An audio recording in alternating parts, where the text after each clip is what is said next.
السلام علیکم ناظرین. پاکستان میں ایک سے بڑھ کر ایک مافیا موجود ہے جو عوام کے خون پسینے کی کمائی کو ہڑپنے کے لیے مختلف طریقے سے کام کر رہا ہے. ان مافیاؤں میں ایک بڑا مافیا اسکول مافیا بھی ہے، جس پر ابھی تک کسی سرکاری ادارے نے کبھی ہاتھ نہیں ڈالا. کبھی اسکول مافیا کے خلاف کبھی کوئی سخت کارروائی نہیں ہوئی. پاکستان میں پہلی بار ایک سرکاری ادارے کمپٹیشن کمیشن آف پاکستان نے اسکول مافیا، یہ جو بڑے بڑے اسکول ہیں، تقریباً 17 بڑے اسکول ہیں، ان کے خلاف باقاعدہ انکوائری کی ہے، اور اس انکوائری کے جو ہے باقاعدہ ان اسکول کو نوٹسز کیے اور ان کو کہا گیا ہے کہ 14 دن میں جواب دیا جائے کہ کیوں نہ ان کے خلاف کارروائی کی جائے. اگر وہ جواب نہیں دے پاتے تو اس کے بعد جو ہے ان پر تقریباً 7.5 کروڑ روپے کا جرمانہ بھی عائد کیا جا سکتا ہے. اس انکوائری رپورٹ میں کیا تفصیلات ہیں وہ آپ سے شیئر کریں گے، لیکن اس سے پہلے اس انکوائری کب شروع ہوئی تھی، کیسے شروع ہوئی تھی، اور کس طریقے سے یہ اب یہاں پائے تکمیل تک پہنچی، اور اس میں آپ کو یہ بھی اندازہ لگے گا کہ اسکول مافیا کتنی مضبوط ہے جو اپنے خلاف کارروائی کو کس طریقے سے یہ روکتی رہی ہے. پہلی بار جو ہے یہ انکوائری جو والدین اور مختلف سٹیک ہولڈر کی طرف سے شکایتیں ملی تھی کہ جو پرائیویٹ اسکول ہے وہ بچوں سے ایک تو سالانہ 10 سے 20% فیس میں اضافہ کرتے ہیں، ٹیوشن فیس میں، لیکن یہ اضافہ جو ہے اس لحاظ سے جو ہے وہ بلا جواز ہے کہ سالانہ اسکول کے جو تعلیم کا معیار ہے یا جو سہولیات ہے اس میں کوئی اضافہ نہیں ہو رہا، لیکن اسکول کی فیس جو ہے ہر سال 10 سے 20% اس میں جو ہے اضافہ کیا جاتا ہے. اسی طرح اس کے علاوہ اسکول جو ہے وہ بچوں کو، والدین کو پابند کرتے ہیں کہ وہ کتابیں انہی سے خریدیں گے، یونیفارم ان سے ہی خریدیں گے، اور اس کے علاوہ بھی جو ہے جو ان کے دیگر جو ضروریات کے اسٹیشنری ہے، یہ یہاں تک کہ جو ٹرانسپورٹیشن کی گاڑیاں ہیں اس پہ بھی وہ پابند کرتے ہیں کہ وہ انہی کی سہولیات حاصل کریں. یہ وہ شکایتیں تھی کہ جس کی بنیاد پر کمپٹیشن کمیشن آف پاکستان نے پہلی بار 26 اگست 2015 کو انکوائری شروع کی، اور اس انکوائری میں جو ہے ابھی 2-3 مہینے ہوئے تھے کہ سٹی اسکول نے اس کے خلاف لاہور ہائی کورٹ سے رجوع کیا اور اس کے خلاف سٹے لے لیا. یہ 2020 تک یہ جو ہے یہ معاملہ تقریباً یعنی انکوائری شروع ہونے کے بعد 5 سال تک اس پہ سٹے قائم رہا، اور 2020 میں جو ہے یہ سٹے ختم ہوا. تو یہ اس کے بعد جو ہے 3 مارچ کو جب کمیشن نے اس کے بارے میں جو انکوائری کمیشن ہے اس نے کام شروع کیا تو ایک افسر نے ریزائن کر دیا، جس کے بعد جو ہے وہ پھر کمیشن جو غیر فعال ہوا. جولائی میں جو ہے جولائی 2023 تک یہ کمیشن فعال نہیں ہو سکا. 27 نومبر 2023 کو جو ہے فعال ہوا تو اس وقت بھی جو ہے ایک ممبر نے جو ہے ایک استعفیٰ دے دیا. اس کے بعد جو ہے یہ پھر غیر فعال ہوا. یعنی کبھی جو ہے کمیشن کا کوئی ممبر کبھی ریزائن کر رہا تھا اور کبھی جو ہے ڈیپوٹیشن پر دیگر اداروں میں بھیجے جاتے رہے، جس کی وجہ سے انکوائری یہ 17 فروری 2025 تک جو ہے یہ انکوائری آگے نہیں بڑھ سکی. 17 فروری 2025 کو جو ہے دوبارہ انکوائری کمیشن، یعنی اس سال فروری میں انکوائری کمیشن بنایا گیا. کمیشن میں جو ہے وہ انہوں نے کام کرنا شروع کیا، اور اس انکوائری جو اب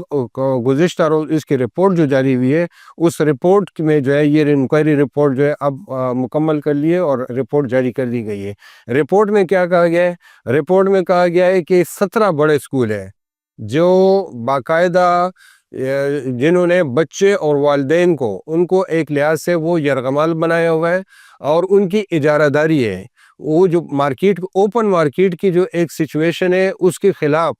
یعنی بچوں کو یا کوئی بھی کسٹمر ہو ان کو یہ اختیار حاصل ہونا چاہیے کہ وہ ایک چیز کئی دکانوں سے، کئی مارکیٹوں سے، کئی جگہوں سے خرید سکے، اس کے پاس چوائس ہونا چاہیے. لیکن یہاں چوائس ختم کر دیا جاتا ہے اور ان کو پابند کیا جاتا ہے کہ آپ کی کاپیاں، رجسٹر، آپ کی جو ہے وہ کتابیں، آپ کے یونیفارم اور باقی جتنی بھی ضرورت کی چیزیں وہ ساری جو ہے اسی اسکول سے آپ نے خریدنی ہے. یہ بنیادی طور پر کمپٹیشن کمیشن آف پاکستان کے جو اپنی مسابقتی رولز ہے یہ اس کی خلاف ورزی ہے. یہ 17 بڑے اسکول ہیں جنہوں نے جو باقاعدہ ان قوانین کی جو ہے وہ خلاف ورزی کے مرتکب قرار پائے. ان 17 اسکولوں میں جو ہے جو بڑے بڑے اسکول ہیں اس میں بیکن ہاؤس ہے، اس کے علاوہ سٹی اسکول ہے، ہیڈ سٹارٹ ہے، لاہور گرامر اسکول ہے، فروبل روٹس انٹرنیشنل ہے، روٹس ملینیم ہے، اسی طرح جو ہے وہ کپس ہے، الائڈ اسکولز ہے، اور سپر نووا ہے، اور اس کے علاوہ دار ارقم کا جو ہے بڑا نیٹ ورک ہے. اس طرح باقی جو ہے ویسٹ منسٹر اسکول ہے, یونائٹڈ چارٹر اسکول ہے, اس کے علاوہ اسمارٹ اسکول ہے. یعنی یہ تقریباً 17 بڑے اسکول ہیں جو باقاعدہ ایک تو باری برکم فیس لیتے ہیں, ہر سال اضافہ کرتے ہیں, اور یہ بچوں کو ان کے جو اسٹیشنری ہے اور باقی چیزوں میں بھی جو ہے ان کو ہر طریقے سے جو ہے وہ انہوں نے ایک اجازت داری قائم کی ہوئی ہے, اور وہ ان کو مہنگے داموں چیزیں کاپیاں بیچتے ہیں, رجسٹر یا جو باقی جو اسٹیشنری ہے. اس میں باقاعدہ انکوائری میں جو مارکیٹ کے اور جو کتابیں اسکول کی طرف سے فراہم کی جاتی ہیں اس کا باقاعدہ تقابلی جائزہ بھی دیا گیا ہے, جس میں معلوم ہوا ہے کہ اگر ایک کتاب کی یا ایک کاپی کی اگر ایک قیمت اس کی 100 روپے ہے تو اسکول والے 280 روپے میں دے رہے ہیں.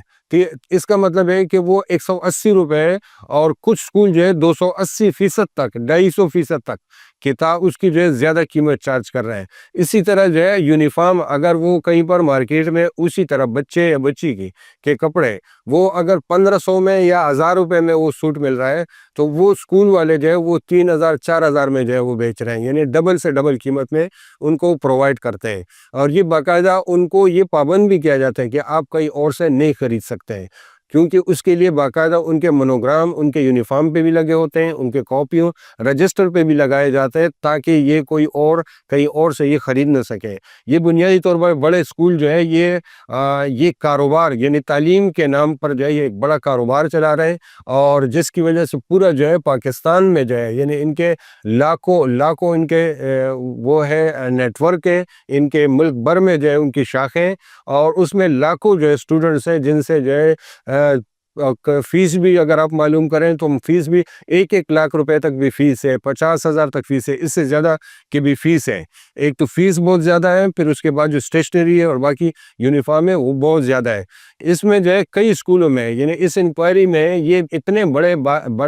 مافیا ہے اور بڑے اسکول ہیں کہ جب انکوائری میں جو ہے ان کے خلاف انکوائری شروع ہوئی تو انہوں نے ایک تو بنیادی طور پہ انکوائری کمیشن سے تعاون ہی نہیں کیا, اور پھر جو ہے ان کے خلاف کورٹ چلے گئے. پھر کبھی جو ہے ان پر دباؤ ڈالا گیا تاکہ کمیشن جو ہے وہ فعال نہ ہو سکے, اور کبھی افسران سے استعفے دلوائے گئے, کبھی افسر کو جو ہے ہٹا کر کہیں اور ڈپوٹیشن میں بھیجے تاکہ 2015 میں شروع ہونے والی انکوائری 10 سال بعد مکمل ہوئی ہے. 10 سال بعد یعنی 2025 میں, اور وہ 2025 کے آخر میں جا کے جو ہے یہ مکمل ہونے جا رہی ہے. 10 سال بعد یہ انکوائری مکمل ہوئی ہے, اور اس انکوائری میں جو ہے جو انکشافات جو چیزیں سامنے آئی ہیں عام لوگ تو ویسے ہی جانتے ہیں, کیونکہ عام والدین تو روزانہ ان کے اس طریقے سے جو ہے وہ ان سے متاثر ہے. ان کے متاثرین والدین اگر دیکھا جائے تو ان اسکولوں کے تمام والدین متاثرین میں آتے ہیں. یہ بچوں کو جس طریقے سے انہوں نے سلیبس کے نام پر کہ اگر ان کا سلیبس ہے تو وہ اسکول چھوڑ کے بھی نہیں جا سکتا, کیونکہ اس سلیبس کے نام پر بھی انہوں نے جو ہے باؤنڈ رکھا ہوا ہے. انہوں نے جو ہے وہ یونیفارم اور اس کے جو ان کا جو سٹرکچر ہے جو سسٹم ہے اس کی بنیاد پر بھی جو ہے بچوں اور والدین کو ان کو جو ہے باقاعدہ استحصال کر رہا ہے. تو یہ پہلی بار ایک انکوائری رپورٹ بنی ہے, اور اس انکوائری رپورٹ میں کہا گیا ہے, اور اس کے بعد ایک نوٹس بھی ان تمام اسکولوں کو جاری کیا گیا ہے جس میں ان کو کہا گیا ہے کہ 14 دن میں ان کو وہ جواب دیں کہ کیوں نہ ان کے خلاف جو ہے وہ کارروائی کی جائے, اور اگر وہ جواب نہیں دیتے تو ساتھ میں کہا گیا کہ ان کے خلاف 7.5 کروڑ روپے کا جرمانہ بھی عائد کیا جا سکتا ہے. اب دیکھنا یہ ہے کہ کمپٹیشن کمیشن آف پاکستان نے انکوائری رپورٹ تو بنا دی, نوٹس بھی دے دیا, لیکن یہ اتنے جو بڑے مگرمچھ ہے کیا وہ ان کے خلاف کارروائی بھی ہو سکے گی؟ کیا ان پر کوئی اس طرح کی پابندی لگ سکتی ہے کہ والدین کی اپنی مرضی ہے کہ وہ کہیں سے بھی اپنی کتابیں کورس وغیرہ لیں, کہیں سے بھی یونیفارم لیں, یا ان کا سلیبس جو ہے وہ سلیبس اس طرح ہو کہ وہ ایک والدین اگر کسی اسکول سے مطمئن نہیں ہے تو وہ کسی دوسرے اسکول بآسانی جا سکیں؟ یعنی یہ ساری وہ چیزیں ہیں جو ان کی اجارہ داری کو ختم کر سکتی ہے, اور یہ اجارہ داری جب تک ختم نہیں ہوتی پاکستان میں تعلیم اور تعلیم کے نام پر جو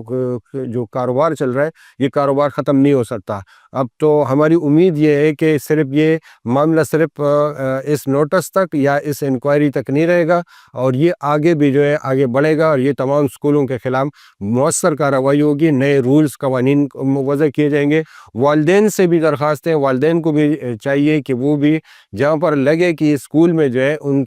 کے ساتھ زیادتی ہو رہی ہے تو ایسے اسکولوں کا جو ہے بائیکاٹ کریں، اور ایسے اسکولوں میں جائیں جس میں نسبتاً بہتر ماحول ہے، جس میں بہتر تعلیم دی جا رہی ہے، جس میں ان کا اس طرح استحصال نہیں ہو جاتا ہے۔ آج کی ویڈیو میں اتنا ہی، اپنا خیال رکھیں، اللہ حافظ۔